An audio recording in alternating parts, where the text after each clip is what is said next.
Hey, what's going on, y'all? It's the Comics Code Authority. We are back.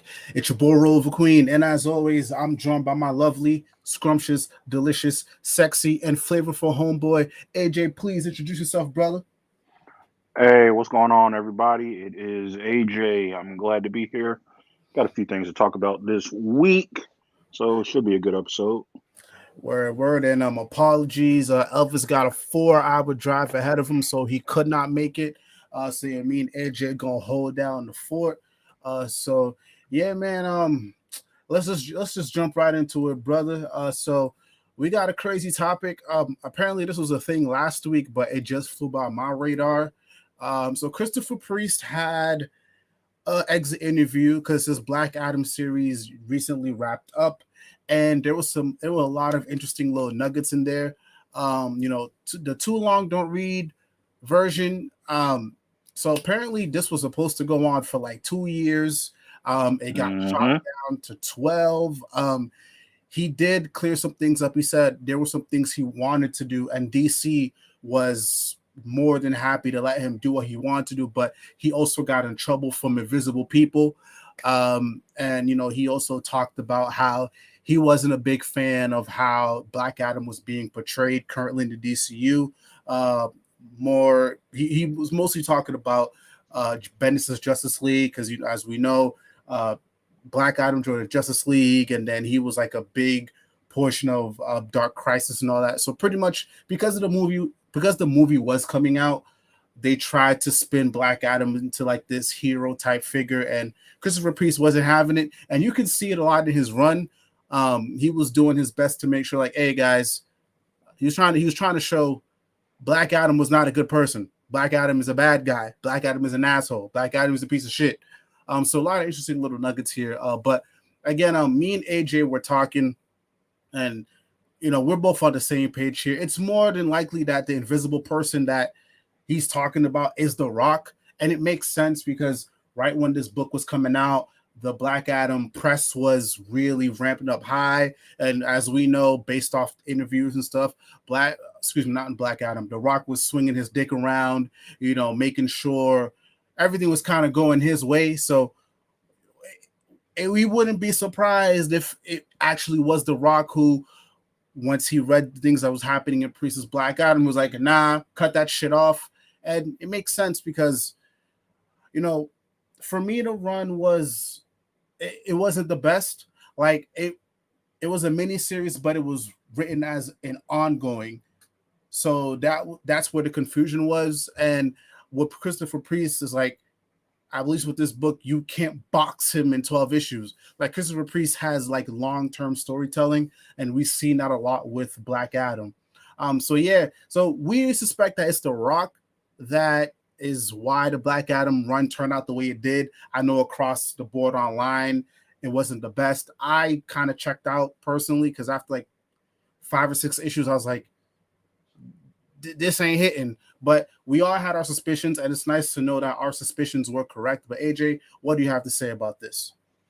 Um, I say it was absolutely The Rock. I'm not that you were, but I'm not going to beat around the bush. I'm just going to call it like I see it. It was absolutely The Rock. The Rock wanted himself to be the figurehead of DC going forward. We know this. Between his shit that he pulled with Cavill, um, his subtle but not subtle kind of pissing match with the former heads, former regime at DC. You saw how long it took him to even acknowledge James Gunn and Peter Safran once they had been Mm-hmm. hired. He he foresaw himself as the big gun, the big guy, and plans were clearly different. You definitely feel that in this Black Adam. I bought all 12 issues. I stayed for the whole run. It's not my favorite Priest work by any stretch of the imagination. The beginning, like first two, three, and the last probably four issues, absolutely hit. But you can tell kind of in that middle section of the book was probably around the time when Dwayne was really throwing his weight around there. Mm-hmm. It's just like moments of just straight up constraint in the books, right? When it's the part of the book before Batman comes in. One of the neighboring countries of Kondak sends over a Air Force pilot in a jet. You know, they're trying to Yeah. take him out, and you know, Black Adam did what Black Adam does. He kills the guy. Mm-hmm. It's like after that they're trying to, you know, show that he's just. If it felt very unpriest like when you read a priest book, if he's handling a bad guy, you look at Deathstroke, for example. Mm-hmm. When his bad guys do some bad guy shit, they're unapologetic for it afterwards. You know, Mm-hmm. even if they're doing it for the right reasons, it's like, no, this is what I do. I'm not going to explain myself to anybody. We get a whole spiel with Black Adam after he takes out this fighter pilot about, oh, and you know, my country's sovereignty and all that blah blah blah. And yeah, that's true, but it doesn't feel like Priest. Dog. He's like, Yeah. no, this guy's here. He's invading my country. He's a threat to me and my people. I'm just going to end this right now. That would have been the only thing Black Adam would have had to say on the matter. You get Batman showing up, telling him, "Hey, I never really agreed with you being on the Justice League. Period." That's where it started to feel like Priest was kind of. I thought then I was like, maybe is he sending shots at somebody at DC? See, I'm thinking at the time I'm thinking it was he's sending shots at somebody in DC Comics. I think now we're seeing it's more so at Warner Brothers, like, hey, this is stupid. This guy does not belong on the Justice League. He is a piece of shit. And you know, this whole redemption tour we're trying to put him on is kind of polishing up his image. That, to be fair, DC had done that before. The Rock kind of, you know, got in his head that Black Adam was just the most important shit ever. There have been times throughout the character's history where they've tried to not make him a good guy, but offer him some semblance of redemption at times. But he typically, you know, in the end, he fucks it up. He turns it down. He goes back to being Black Adam. Here, it felt like Priest was, like I said, sending shots at somebody. I thought maybe it was at Bendis. I thought maybe it was at the Dio from before he left DC, like saying like, nah, this is stupid. This guy's an asshole. He's a piece of shit. He's straight up destroyed countries before. Why is he on the premier team in the DC universe? So I'm like, okay, Priest is kind of getting in his bag a bit, but you would always get that little bit of pushback that's not typical for a Priest book. Like you're trying to make this guy seem like, he has good qualities about him. And I'm like, I don't know about that one, dog, because I'm reading his Deathstroke book. Even when Slade was doing the quote unquote right shit, you saw like in the back of You his mean mind, none gangbanging of it for the was Lord? for the. You mean gangbanging for the Lord? Yes, exactly. But he would always have this like internal monologue where he's not doing this shit for any of the right reasons, bro. Like, and so it was completely different night and day from what he was doing on the Black Adam run. And you can say, okay, writers, yeah, they're trying to change up what they do when they move from character to character. Yeah, that's fine, but there are points in the middle of this run where it just straight up does not feel like a Christopher Priest book. Yeah. And now it's starting to make sense. When the article came out, like a week ago, 2 weeks ago now. Yeah, when about 2 weeks, yeah. Yeah, the day that's another thing when I say shots were being sent. It came out the day the last issue came out. Because I finished I read the book. I read it digitally, so you know my digital comics get there about midnight, sometime 12:15, maybe 1 o'clock. I read that, went to sleep.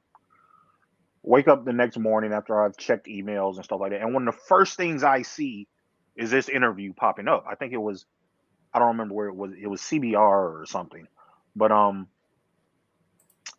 the interview pops up and Priest is really giving us the meat and potatoes of what went on. First off, you can tell he didn't come out and say it, but you can tell he didn't even know that. Not that he didn't know that the run was going to be 12 issues. He didn't know the run was ending when it was ending. I am completely convinced about that now. That he probably got to issue 8 or issue 9, and like they came and told him, all right, we got to wrap this up. Because at that point, Black Adam had done what it had done in the theaters. We know Dwayne has thrown his little temper tantrum. It's been an embarrassment for the company from top to bottom. So they were like, all right, yeah, let's just wrap this up. And that's why I say the back half of the book hits again, or the back part of the book, not half, but back part of the book hits again, like the earlier parts of the book were hitting again. He's like, all right, I don't have to deal with the bullshit that I've been dealing with for Wait, months. time out though. Time because I'm a little confused though. And I Okay. waited till now to bring it up because I remember when this book first came out, and then I think Priest was saying, he hopes people gives us a chance, so it gets extended. Mm-hmm. So I feel like I don't know, maybe right after that initial interview, he was told it was gonna be 2 years worth of he was told he was gonna, you know, go on for 2 years, or is it just Mm-hmm. like, well, I had 2 years worth of work, and I'll do my 12 issues, and then after that I'll do another 12. Or yeah, that's where the whole mix thing gets to me, because I was under the assumption he knew it was just gonna be 12. Um, that that is possible. I say the one area where I um I maybe disagree is he was saying that because like you said, the initial interviews it was, hey, we hope we get extended, blase blase. But even then, he was saying, hey, we've got years worth of storytelling, and I Okay. think the character of Ishtar kind of gives it away Yeah, that that's right. it was kind of alluding to things that he did with her character toward the end of the run. Um, I don't know. I don't know. Did you go back and read the run? I don't want to spoil it if you haven't. I haven't, but you could go ahead and spoil this for me, because I wanted Okay. to wait until it was all said and done, but I don't mind. Go ahead. Okay. You know the girl that Malik was feeling in the beginning.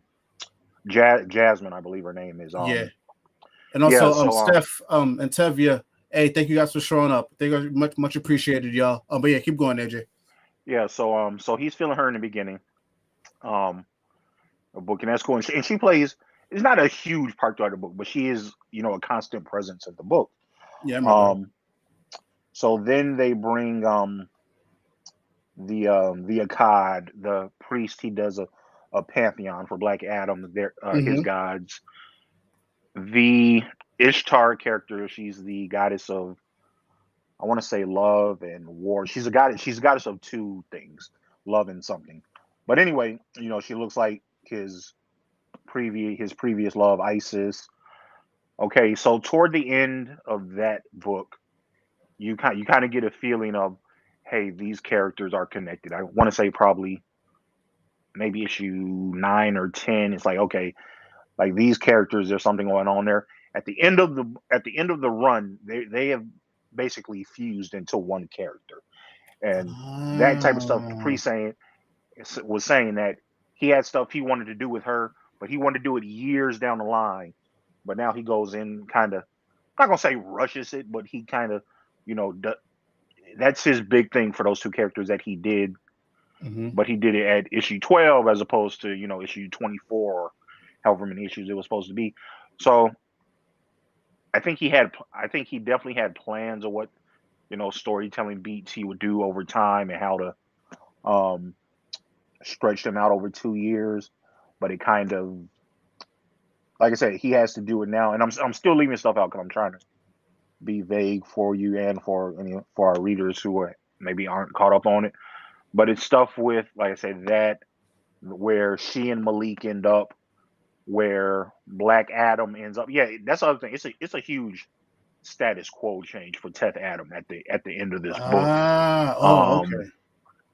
yeah, so and it really, like we say, he sees Black Adam as a piece of shit. He opens the door for Adam to be the most unredeemable character in Oh, existence going forward. yes. Oh, yes. Say Like I'm less. like I know we're kind of down on the night DC doing all this stuff with Night Terrors, but I want to see, because I don't think Priest wrote that Night Terrors Black Adam book. I want to read that to see if they're carrying on his beats from his story, because if so, that's a whole new realm of possibilities for Teth Adam, Theo, whatever you want to call him, and Black Adam going forward. So like I said, he ends it in a spot where I'll say this: had Black Adam been a success and Dwayne was set up as the next force of DC and was running the company, you absolutely would not have gotten the ending of the book that you did. Like Oh, I'll leave it at that. shit. Like Oh yeah. this is not a happy ending by any means. Okay, so at least I can be happy with that at least. Right. And so I'll say this also to wrap up. Like I feel bad for Priest because I feel like this is like the second book, well, the second DC book where he's had issues. I don't know if you remember this, but he had like a string of interviews during and after Deathstroke where he talked about the numerous issues that he had.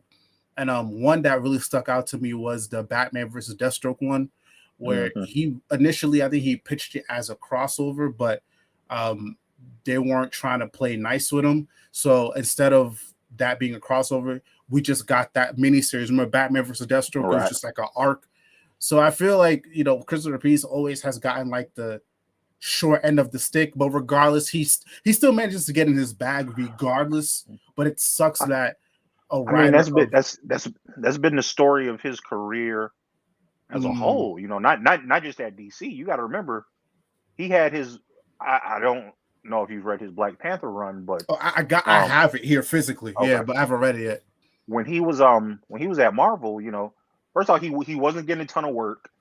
They hand him Black Panther, and he's like, okay, I'm gonna get in my bag. I'm gonna spit. I'm gonna get a little socio-political. I'm gonna get introspective, and he does that, and it's kind of calling out people at the company to an extent. And so after that, his run is celebrated. Like a lot of people think it's the best run, if not the second best run of the character. So you go from that to just straight up not getting any worthwhile work at the company. Because y'all got to remember, Priest had left comics for years. He's been a bus driver, he's been a writing teacher, everything. He had left comics, and then he comes back with a couple one shots for DC. Then does Deathstroke Inc. Not Deathstroke Inc. Excuse me, just Deathstroke. And this is kind of him, getting back into it, and he's ingratiated himself to DC to an extent. And he gets this book. He's got Superman Lost, stuff like that. So I hope he does stick around. I hope this situation with Black Adam hasn't disillusioned him or anything. But yeah, like I said, his career has been kind of a. There are multiple examples of the publishers not giving him the respect that he deserves for a writer of his talent over time and time again. Yeah, and I really hope that changes, man. Because again, I feel like Christopher Priest is acquired taste, and I mean that in a good way. Like Christopher Priest ain't like one of them regular ass writers, bro. Like when you read a Christopher Priest book, like you feel something. Like he's clearly saying a message. Like I've read a good chunk of that Black Adam run. I do plan on getting an omnibus now that I have a brand new bookshelf. Thank you, guys. I'm so happy about that, by the way. But anyways, I do plan to get an omnibus. But throughout the entire like 2016 run, I would always pop in whenever it came time for crossovers and shit. And let me tell you, bro, he's spitting, and I get the message, bro. And I think I've read like the good chunk of the ending of Deathstroke, and he's like, hey man, he said what he had to say, and I get why people may feel a way about it, but no, like he's unapologetic in what he has to say, and he definitely deserves his credit. Like for me, honestly, if Christopher Priest says, yo, I need this, I need that, motherfucker, you move for Priest. I get it. He may not be a Joshua Williamson, he may not be a Scott Snyder, but that motherfucker earns his respect. He earned it 100%. Like even now, bro, like people still talk about that Deathstroke run because of what he did on that. That was my introduction into him. So I wouldn't give a shit about the character if it wasn't for Priest, honestly, because even before then, if I'm not mistaken, I knew 52 run was not the best. It was not. It wasn't. So Christopher Priest came in, he reinvigorated the character, and I'll say this also to close, like they should have left Deathstroke alone after Priest. I still believe it was a mistake for Joshua Williamson and DC to pick Deathstroke to be the big bad of the next event. That was one. It would have been fine if they had just left it to Deathstroke Inc. He didn't need to They didn't need a whole event centered around him with Dark Crisis. Um, Shadow War was fine, but you could take it or leave it. But had you just done him, because that book was meant to clearly set up Deathstroke's place in the universe for the next year. Had you gotten rid of a lot of that stuff and just had it been him and Canary teaming up again and just romps around the DC universe, taking out certain villains or working with Team Seven again, that would have been fine. But Mm-hmm. yeah, him as the big bad of the universe, no, it didn't really make sense. It didn't make sense hearing it, and it definitely didn't make sense in the execution of the event. Yeah, no, it really did, and that really soured me because it's like, yo, Priest spent like almost like, yeah, about 3 to 4 years, just like really like solidifying Deathstroke as like, this specific character, and just to go and unwind that when you didn't have to, that Hmm. left a bad taste in my mouth. But still, regardless, when you talk about Deathstroke now, you can't not bring up Christopher Priest. And I hope after this, honestly, the next thing that Priest touches, I know since Superman lost, but if it's an ongoing next time, I hope they treat Homeboy with a little bit more respect. And honestly, if we have to just regulate Priest to just like the out of continuity shit, I don't mind that either, because at least then you're not bound by corporate heads. You can kind of do what you want to an extent. So I don't know. I just hope the best for Christopher Priest moving forward. I do plan on checking this out. It sucks that the run got derailed the way it did. But again, it makes sense because, again, like you said before, Dwayne was just throwing his dick around, like it was nothing. So I wouldn't be shocked if it reached down to the comic area. But yeah, man. Guys, let me know what you guys think down below in the comments. What do you think about Christopher Priest and the Black Adam situation? Do you think The Rock was a part of it? Do you not think The Rock was a part of it? And let's chat down below in the comments. But yeah, moving on. We got some other things to talk about. We got some controversy here. Controversy. So it was reported about a couple days ago, no, about a week or two ago, that a lot of the animators, about 100 of them, had quit uh, the process during the making of Across the Spider-Verse. The homeboy who was running the show, apparently he was like very particular, and there was like a string of time where they weren't working, and then when they did work, they had to work crazy hours to make up for the time they didn't work. A lot of burnout, like I said, a lot of folk left, and this is like this is an ongoing thing that's happening now. We've been hearing it with the visual effects folk, and that's been like a huge thing. And they straight up, according to the articles, they're saying that this may not even come out when it's supposed to come out next year. And I remember the last time we were together, me, you, and Elvis, we were pitching like, "Hey, bro, if you can put this shit out even before March of next year," Yeah, it but looks like that's not happening. it looks like it's not gonna happen. So yeah, man, it sucks, but at the same time too, it's like, hey, I'm all right with waiting a little longer because, again, Across the Spider-Verse, I think collectively, me, you, and Elvis, we agree this was a pretty good project.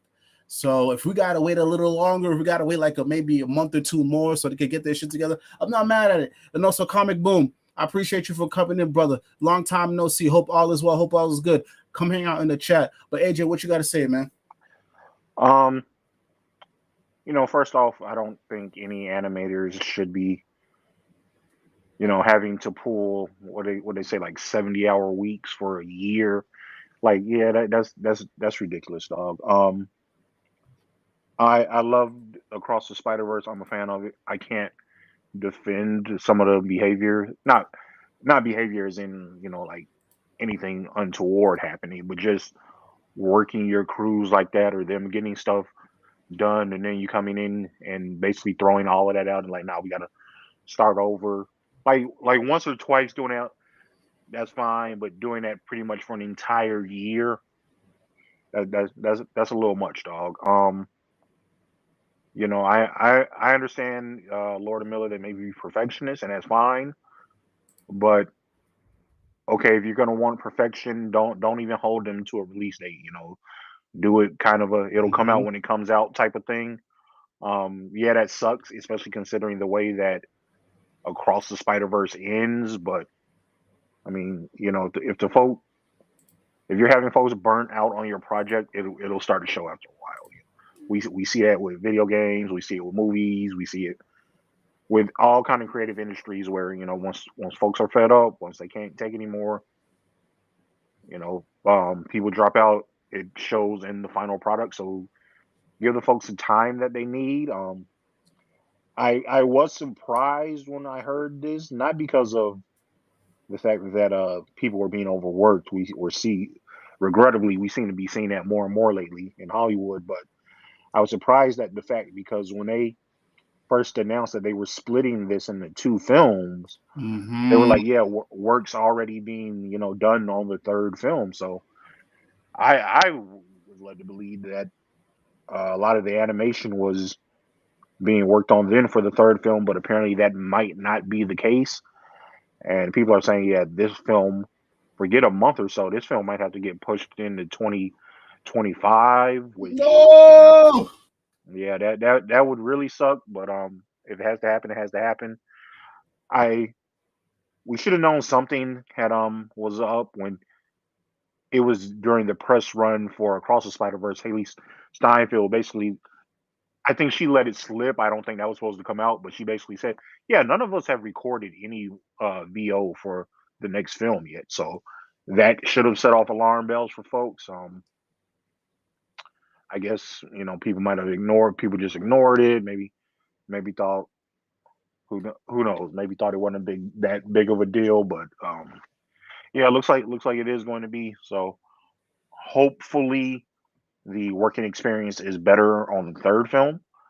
You don't want it to sour people's Yeah. opinion of this franchise. The Spider Verse, even after the third film in this trilogy, they have a lot of plans that they want to do for that universe going forward. So you want to keep that goodwill going that you have. So hopefully they can get all this resolved going forward. Yeah, I hope so too, man. Because again, I agree with you.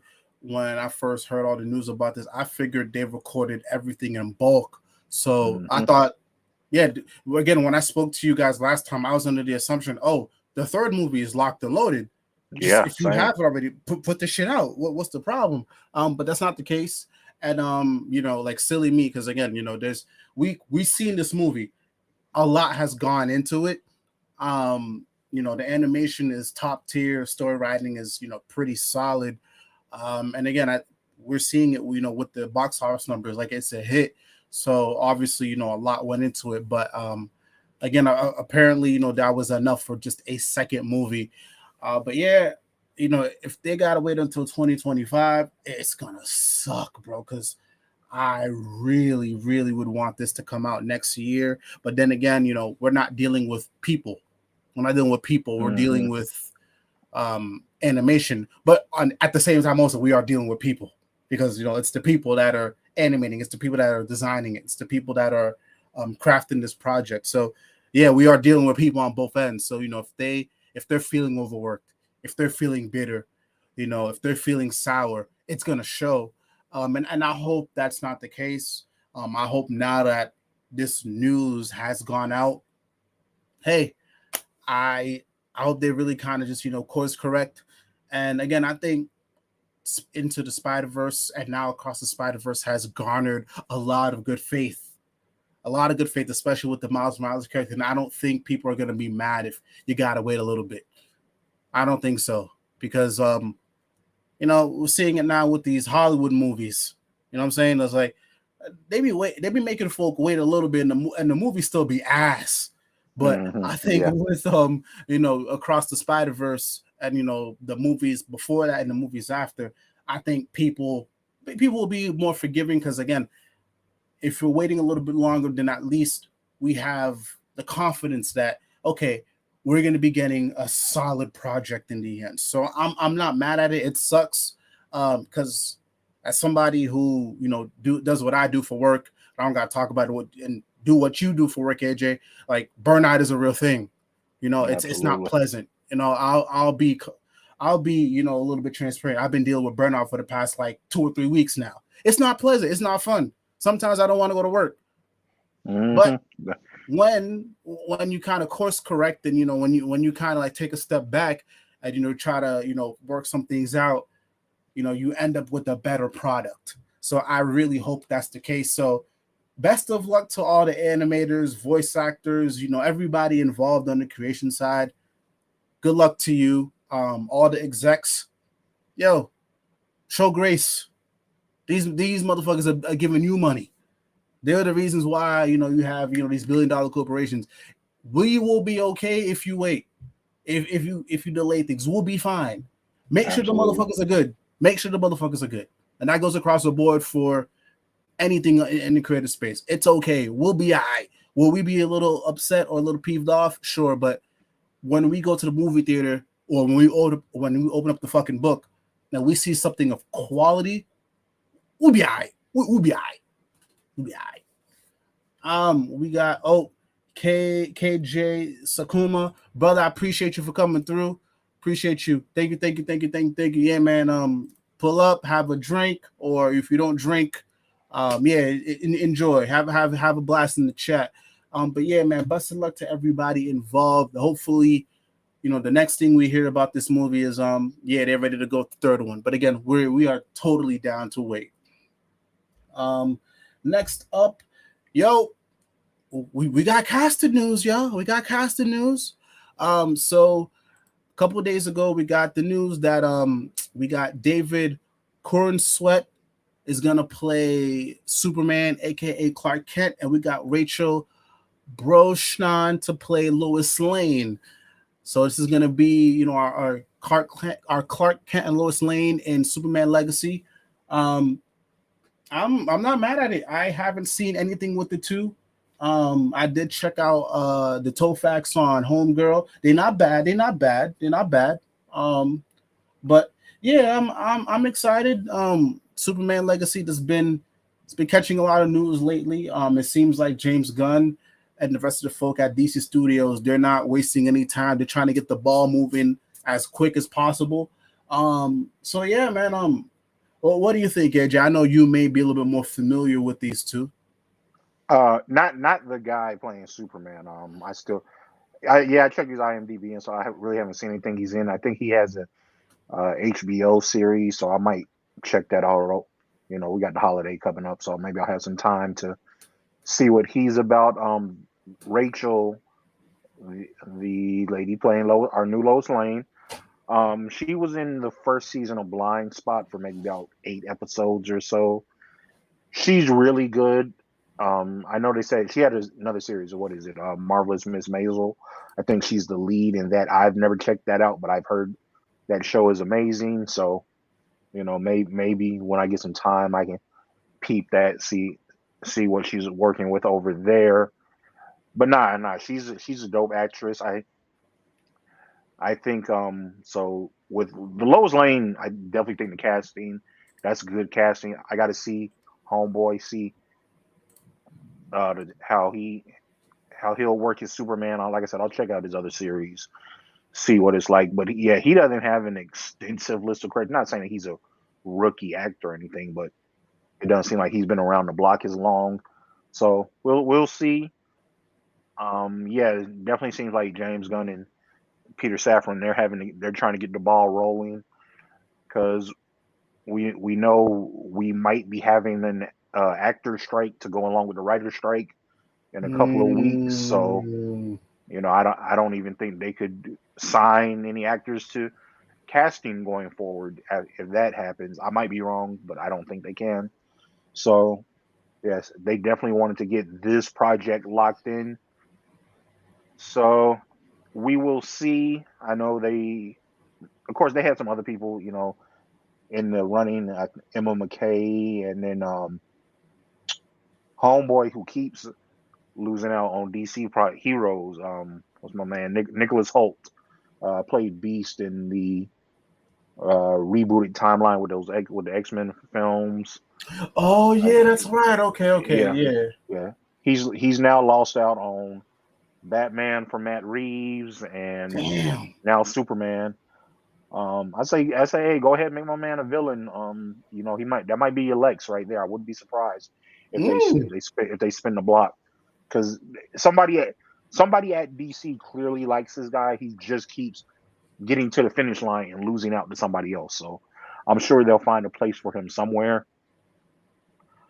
But yeah, I don't have too much on this casting. Like I said, she's great. I haven't seen him in anything, so I have to do my research on him. But congratulations to him. These are two huge roles, and Yeah. it seems like the studio has a clearer sense of direction than the last regime. Than last, I guess you probably about 4 or 5 regimes at this point when it comes to the DC stuff. So hopefully they can be our Clark and Lois for the next 10 years or so, and actually have more than one movie come out. But you know, more than one Superman movie, I should say. Yeah. But yeah, congratulations to them. Yeah, yeah, same. I don't know too much about the both of them, but they look like they can be great fits. Yeah, man. And obviously now that we know the news about the DCU moving forward, this isn't just going to be our Superman in live action. This is going to be our Superman in cartoons. This is going to be a Hmm. Superman in video games. So these guys have walked into a huge bag. And Yes, congrats to them. absolutely. I'm wishing them the best of luck, and yeah, good thing for James Gunn and Safran to lock them in now, before things get even more crazy with the strikes. But yeah, man, best of luck, best of luck. Um, and yeah, I don't know, I don't have much to say here. If I knew them, if I knew what they've done, I might have more. But all I can say is all I can say is I wish them the best, and also too, since I can be a little bit petty, I'm happy it's none of the motherfuckers fan cast Twitter has pitched out, because there's Lord of mercy. I would have been upset if it was any one of them. But nah, it's two people who I didn't even consider. It's probably for the best, honestly. So I don't know how much both of them have, but I don't think it's as extensive. So this is a great resume builder, and yeah, hopefully it propels them for more roles moving forward. But I'm happy. This is a lot of good news coming out of DC, especially since we've just had like a trek of bad news as of late, especially with the Hmm. Cavill stuff. But I have a feeling that James Gunn did his best. James Gunn and Safran did their best to cast who they feel was the best choice for Clark and Lois. And yeah, I wish them the best, and I hope that there's no confusion, there's no hoo ha about contracts and all that stuff. Like, keep these motherfuckers locked in, and let's see what they do for the next 5 or 6 years in the new DCU. But yeah, man, salute, salute, salute. And with that Superman news, so unfortunately Elvis isn't here because I know he would have a ball with this, but it looks like Superman Legacy will also have the Authority in it. Um, Personally, for me, um, like I said, I trust what James Gunn is doing, but I personally would have preferred this to be like a standalone movie, standalone Superman movie. But I also get the rationale as well, because I don't think they'll. I don't. I feel like they may not be. They'll have a presence, but I don't think it'll be overwhelming. I But don't either. I would have preferred them be just not in the movie period, because I think that's how we ran into trouble with the last regime. It's this character, but it's this other character, and these other characters in the movie. But maybe they'll be balanced out well. Maybe they'll just kind of be in the shadows. My knowledge on the Authority isn't too great. I mean, the only real Authority knowledge I have is based off of the stuff that Grant Morrison did, and then Philip Kennedy Johnson did for Warworld. But I could be totally wrong, and this could be great. This could work out well. But all in all, I really want this to be a Superman movie. We were supposed to get a Man of Steel 2 back in the old regime. We didn't. You can make the argument that Batman versus Superman was Man of Steel 2, but I really want a solid Superman movie or a good solid 2 or 3 Superman movies. I don't want it to be bloated. I don't want it to be too convoluted. But again, this could turn out to be great. But what about you, Adriel? How do you feel about the Authority being in Superman Legacy? Um, I would be shocked if they were in the movie any more than 15 minutes, probably 10, 15 minutes. I think they're going to be there purely to show a contrast to Superman, Authority, and I'm not super well versed on them. Just my main thing is Midnighter and Apollo that I know the most from at least this lineup. I think it will be pretty much just, hey, these guys are violent. They will wreck your shit. They will, you know, they might even kill you. And I think that's going to be the juxtaposition between them and Superman. I think they're going to be used to show Superman in a light where it's like, no, we don't know. I don't do this. I'm not judge, jury, executioner. I'm going to do things right. I'm going to do things not as violent. So, like I said, I don't think they'll be there that long. I just think they'll be there to show a difference between Superman, especially if they're going to be more government bait, if they're going to be tied to any Mm, branch of the government in the DCU.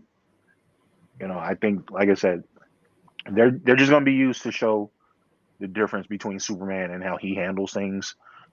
I don't see that. I would be, like I said, I'll be shocked if they're in the movie more than 15 minutes.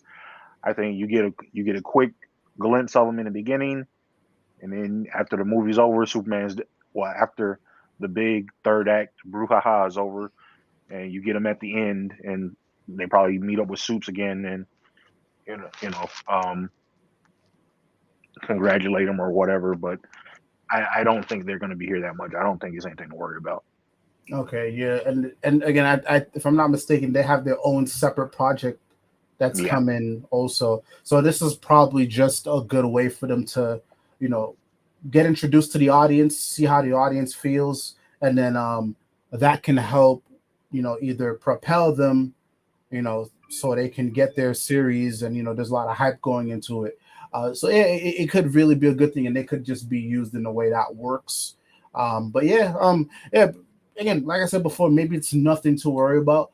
And again, I guess the flip side to this also is just like, um, we're starting off in a universe where these heroes are established already, so that's a good sign, you know. So hmm yeah, you have a Superman. We already know there's going to be a Batman and such running around. So yeah, this is a good way to get introduced to them.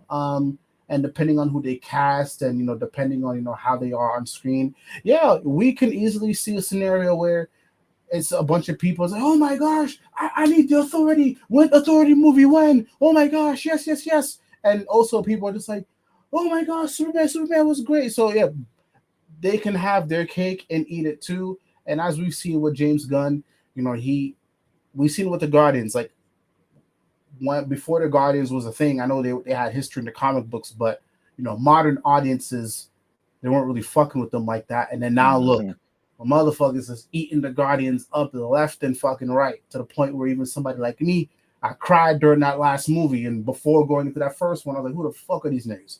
But again, we can Right, have right. that same effect here. So yeah, why not? Why not? But yeah, all in all, just give me a good Superman movie. I can't wait to hear the casting for this. I can't wait to see what they cast for, the Authority, because I think that's gonna be interesting. That's gonna be hmm real interesting. But yeah, I don't know too much about them honestly to do any like fan cast type thing. But all in all, if it works, it works, and I'm not mad at it. I'm not mad at it. So let's see how this goes. Let's see how this goes. Um, so we got the last topic. Last topic. Um, so motherfuckers was tripping over this. Motherfuckers was tripping. So apparently, a lot of the big names are pulling out of Comic Con this year. Sony's not going to be there. Marvel not going to be there. DC, well, on the movie side, it's not going to be there. It's a lot of the big names you would think would be at Comic Con. They're not going to be there this year. And motherfuckers is tripping. They're saying, "Oh, is it the death of Comic Con? Is it the death of San Diego Comic Con?" And here's what I gotta say. Thank God these niggas ain't gonna be here because we can finally focus on comic books.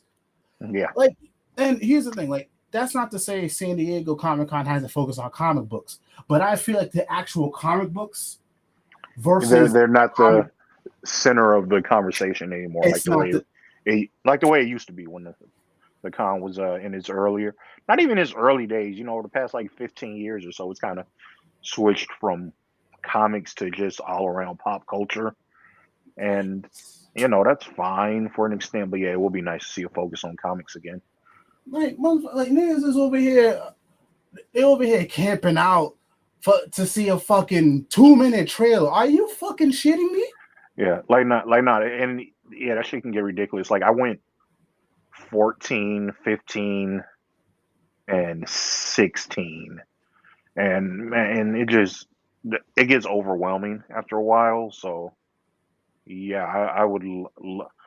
This would be the year I would love to go actually, because it probably won't be as thick, probably won't be as crazy. Good chance you're not gonna get the con flu afterwards because there won't be a ton of people there. Um, I do wonder though, because the corporation that does it, Comic Con International, like a lot of the cons they run, they're typically at a loss. San Diego is where they usually make the most of their money because so many people come because all these companies are coming. You got your Disney, you'll have your Star Wars, you'll have your Marvel, you'll have your, not to say Marvel will be there in the comics capacity, but Sony will be there, WB will be there, DC will be there. Like that's not going to happen this year. So I do wonder what's going to happen with that on the financial side. Um, because the other thing too that I think a lot of people aren't really looking at, they kind of showed us a blueprint. A lot of the studios did during the pandemic, where it was like, yo, we really don't have to come to San Diego. We can throw our own events and we can do them for cheaper. And but you saw those years, Comic Con was pretty, and it was virtual, so it was definitely going to be bare. But Comic Con was just straight up, whoever the comic companies could get as creators to agree to do virtual panels, and that was pretty much it. And that kind of hurt the pocketbook of Comic Con International. So it'll be interesting to see what they do from a money standpoint, especially since all these people are kind of pulling out at the last minute. This isn't a thing where they knew they weren't going to be coming. This is a thing of, hey, the writer strike is happening. Hey, the actors might go on strike, so we're not going to have anything to show or talk about or really to promote if our writers and our actors can't be there. So yeah, we're just not going to come.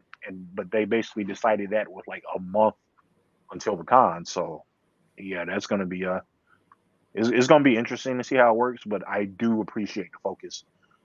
Or at least I hope I'll be able to appreciate the focus of being back on comics if the companies actually focus on comics. Yeah, man. Like, I don't mean to deviate a little bit, but Taylor is teasing something with the Titans. Okay. That's he's going to reveal that at Comic Con.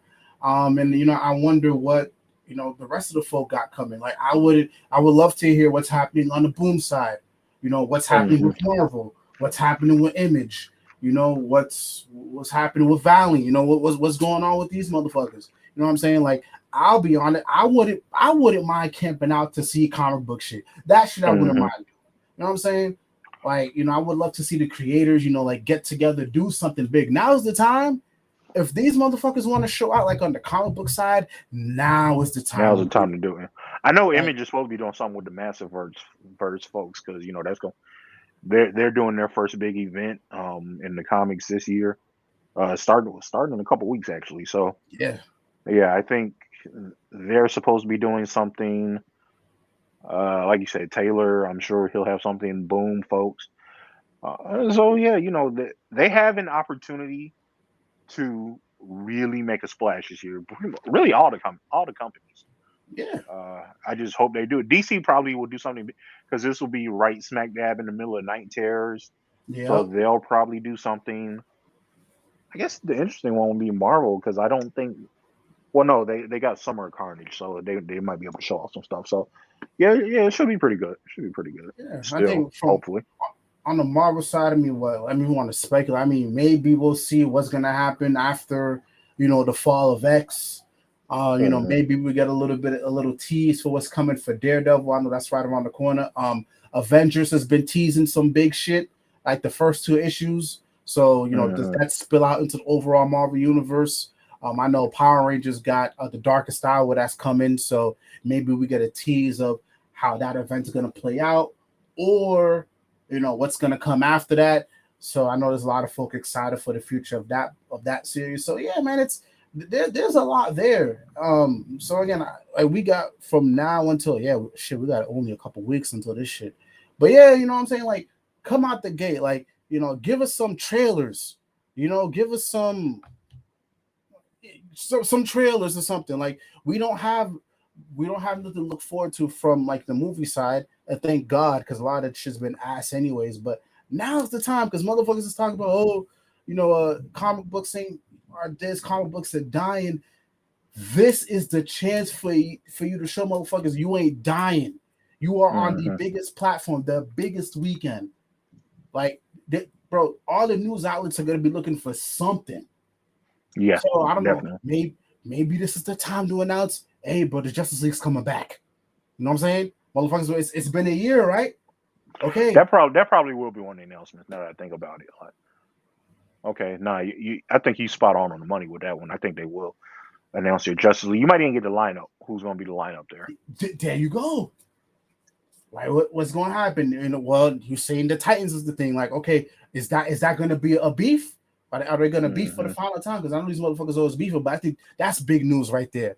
Is the Justice League coming back? Or give us some more information on this Superman crossover that you guys are doing. You guys are promoting. So it's bro, they have the time. They got the time. So honestly, this is it. This is it. Like, I think this is a blessing in disguise. Yeah. Blessing in disguise. Like if could be. If you're talking about that could be. Absolutely could be. Yeah. If we got, like the toys and shit, okay, what toys you got coming out? Now is it okay? The McFarlane shit, cool.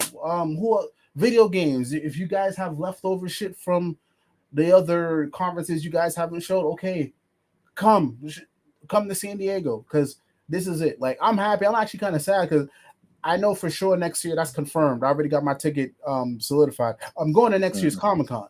So it would be nice if these motherfuckers would, not show up again.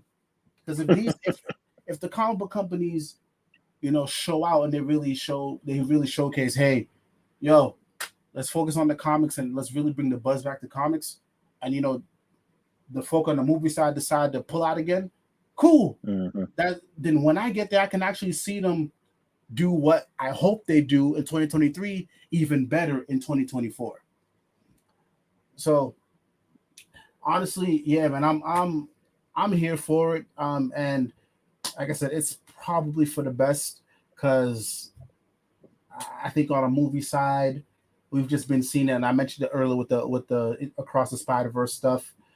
We've just been getting excited.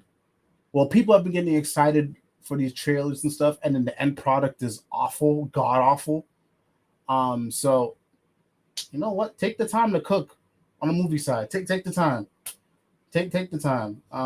And honestly, this is probably for the best. And let's just say if this Comic-Con doesn't do the best because of the writers' strike and now the actors' strike, you know what? That's also a good wake-up call for the industry too. Fucking pay your writers, pay your actors, pay the fucking creatives that bring in all this money. Like, there's no way that these motherfuckers are bringing in billions, trillions of dollars, and you can't spread the wealth across equally. It's not going to kill. None of these people should be having to work second jobs, dog. They're like, you got these fucking writers being baristas at Starbucks, and none of that should be happening, bro. Like, bro, listen, like, if me and you and other folk out here, we're paying our hard-earned money, month in or week in and week out, there's no reason why any of these creators should be on Twitter saying, oh, I'm not being paid this, or I'm working a second or third job. motherfucker, we give too much money to this industry for anybody to be struggling. And a lot of the times we're doing it to support our favorite creators. So it's a little disheartening to hear that, oh, some of our favorite creators, they're struggling to make ends meet. So this is fucked up. So if San Diego Comic-Con crashes and burns this year, and a lot of it's because of the writer's strike, fuck them. Fuck them. Fuck them. Fuck them. I'll see you next year. Hopefully you guys have your shit together, and by then you guys can get all the contracts and stuff all settled out, and people can actually, I don't know, fucking live while they're also making you a shit ton of money. Now that sounds like a great thing. I don't know, right? Common sense. You would think, man. You would think. Yeah. Common sense ain't always common, though. Common sense ain't so fucking common, man. But yeah, man. So let's see what San Diego Comic-Con brings. This is the time. This is the time. So you guys got a couple weeks, hopefully. And also, here's the thing too. Like, the reason why I say this is a good time is because, you know, there's always a lag in between when these decisions are made public to us and when they actually happen. So again, I hope that gave everybody enough time, you know, to, you know, really get things going. We got one comment here. Sakuma said, I would love more focus to be on comics and toys. I agree on the creators deserving more. The big corporations make so much off of them too. It's sad. Yeah, it's fucked up. Like it's fucked up. You know, and I don't mean to deviate a little bit, but you know, it was a little disheartening to hear about, you know, the comics broke me shit. That was like a thing a couple weeks ago. Yeah, man, that was rough. That was rough. Like, and you know, there was, you know, some like a lot of folk on like a lot of folk with bad faith, you know, who were poking fun at them. Like, bro, that ain't nothing to poke fun at, bro. Like that's a serious issue. Like, of course we know the top creators, you know, they eating good. You know what I'm saying? But I'm not saying the lower tier guys gotta. I'm not saying, you know, obviously there's a tier level, but regardless, like if you're still pumping your blood, sweat, and tears into this industry that's pumping out millions and trillions of dollars, bro, like you still across the board, like you should at least be able to feed yourself, bro. You should be able to at least, you know, lay your head down and you don't got to worry about bills, man. Like, come on. It's I get it. There's a tier system. I get it. Some creators aren't the cream of the crop, but still, regardless, like everybody should at least, you know, be laying down comfortable, not lavishly. You know, I'm not saying there's a difference between lavish and comfortable. Comfortable, that should be across the board for everybody. Absolutely, that should be the standard, man. Should be a fucking standard. But yeah, man. So like I said before, we'll see what's happening with Comic-Con. Like I said, I will be there next year. So, you know, AJ, I'm telling you right now, you know, it would be nice to finally meet in person, you know, catch a couple drinks, you know what I'm saying? That would be dope though. I might have, like, I haven't been in, like I said, 17 was the last one, so you know, it might be time for a return. Yeah, man, you know, we can hopefully coax Elvis into it, because I think that'd be dope. Imagine we just do like an episode out there at Comic-Con. That would be nice. That would be sick. But yeah, so I'm just pushing out there. My ticket's already secure. But yeah, I think that's about it. It's a little bit of a short episode. Unfortunately, Elvis couldn't make it here with us. But thank you guys all for tuning in. And yes, I already got the thumbnail set, so I'm already gonna chop up all these bits and I'm just gonna put them out individually.